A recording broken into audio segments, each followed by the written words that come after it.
भारत के लिए और विश्व के अनेक देशों के लिए, हमारी अनेक पीढ़ियों के लिए उपनिवेशवाद, कॉलोनियलिज्म, उपनिवेशवाद की बेड़ियों में जकड़े हुए जीना एक मजबूरी थी। भारत की आजादी के समय से पूरे विश्व में एक पोस्ट कॉलोनियल कालखंड की शुरुआत हुई। अनेकों देश आजाद हुए। आज पूरे विश्व में कोई भी ऐसा देश नहीं है जो प्रकट रूप से किसी अन्य देश के उपनिवेश के रूप में एग्जिस्ट करता है। लेकिन इसका मतलब यह नहीं है कि उपनिवेशवादी मानसिकता, कॉलोनियल माइंडसेट समाप्त हो गया है। हम देख रहे हैं कि हम मानसिकता अनेक विकृतियों को जन्म दे रही है। इसका सबसे स्पष्ट उदाहरण हमें विकासशील देशों की विकास यात्राओं में आ रही बाधाओं में दिखाई देता है। जिन साधनों से, जिन मार्गों पर चलते हुए विकसित विश्व आज के मुकाम पर पहुंचा है, आज वही साधन, वही मार्ग विकासशील देशों के लिए बंद करने के लिए प्रयास किए जाते हैं। पिछले दशकों में इसके लिए अलग अलग प्रकार की शब्दावली का जाल रचाया जाता है, लेकिन उद्देश्य एक ही रहा है, विकासशील देशों की प्रगति को रोकना। आजकल हम देखते हैं कि पर्यावरण के विषय को भी इसी काम के लिए हाईजैक करने का प्रयास हो रहा है।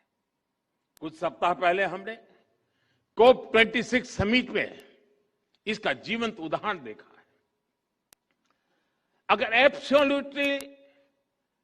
एब्सोल्यूट क्यूमुलेटिव एमिशंस की बात करें तो विकसित देशों ने मिलकर 1850 से अब तक, 1815 से अब तक भारत से 15 गुना अधिक उत्सर्जन किया है। अगर हम पर कैपिटा बेसिस की बात करें तो भी विकसित देशों ने भारत के मुकाबले 15 गुना अधिक उत्सर्जन किया है। अमेरिका और यूरोपीय संघ ने मिलकर भारत की तुलना में 11 गुना अधिक एब्सोल्यूट क्यूमुलेटिव एमिशन किया है।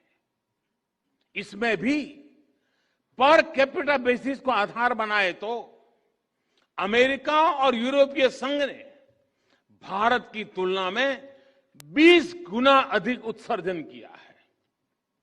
फिर भी आज, और हमें गर्व है, भारत जिसकी सभ्यता और संस्कृति में ही प्रकृति के साथ जीने की प्रवृत्ति है, जहां पत्थरों में, पेड़ों में, प्रकृति के कण कण में, जहां पौधे में भी परमात्मा देखा जाता है, उसका स्वरूप देखा जाता है, जहां धरती को मां के रूप में पूजा जाता है, उस भारत को पर्यावरण संरक्षण के उपदेश सुनाए जाते हैं। और हमारे लिए ये मूल्य सिर्फ किताबी नहीं है, किताबी बातें नहीं है। आज भारत में लायन, टाइगर, डॉल्फिन आदि की संख्या और अनेक प्रकार की बायोडायवर्सिटी के मानकों में लगातार सुधार हो रहा है। भारत में वन क्षेत्र बढ़ रहा है। भारत में डिग्रेडेड लैंड का सुधार हो रहा है। गाड़ियों के ईंधन के मानकों को हमने स्वेच्छा से बढ़ाया है। हर प्रकार की रिन्यूएबल एनर्जी, उस क्षेत्र में हम विश्व के अग्रणी देशों में हैं। और पेरिस समझौते के लक्ष्यों को समय से पहले प्राप्त करने की ओर अग्रसर अगर कोई है तो एकमात्र हिंदुस्तान है।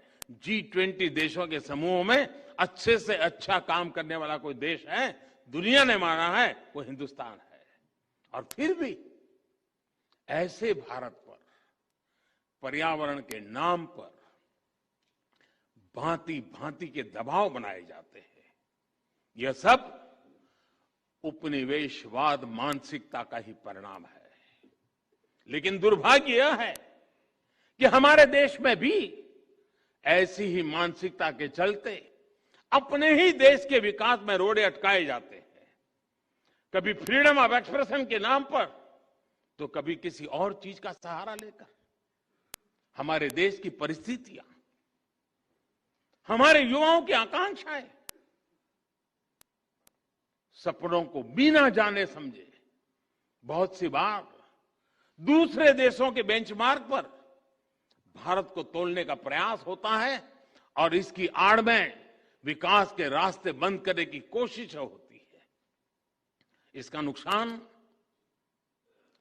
ये जो करते हैं ऐसे लोगों को भुगतना नहीं पड़ता है, इसका नुकसान भुगतना पड़ता है उस मां को जिसका बच्चा बिजली प्लांट स्थापित न होने के कारण पढ़ नहीं पाता। इसका नुकसान भुगतना पड़ता है उस पिता को जो रुके हुए सड़क प्रोजेक्ट के कारण अपने संतान को समय पर अस्पताल नहीं पहुंचा पाता। इसका नुकसान भुगतना पड़ता है उस मध्यम वर्गीय परिवार को जिसके लिए आधुनिक जीवन की सुविधाएं पर्यावरण के नाम पर उसकी आमदनी से बाहर पहुंचा दी गई।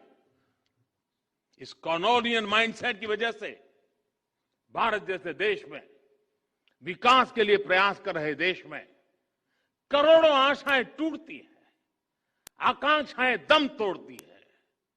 आजादी के आंदोलन में जो संकल्प शक्ति पैदा हुई उसे और अधिक मजबूत करने में ये कॉलोनियल माइंडसेट बहुत बड़ी बाधा है। हमें इसे दूर करना ही होगा और इसके लिए हमारी सबसे बड़ी शक्ति, हमारा सबसे बड़ा प्रेरणा स्रोत हमारा संविधान ही है।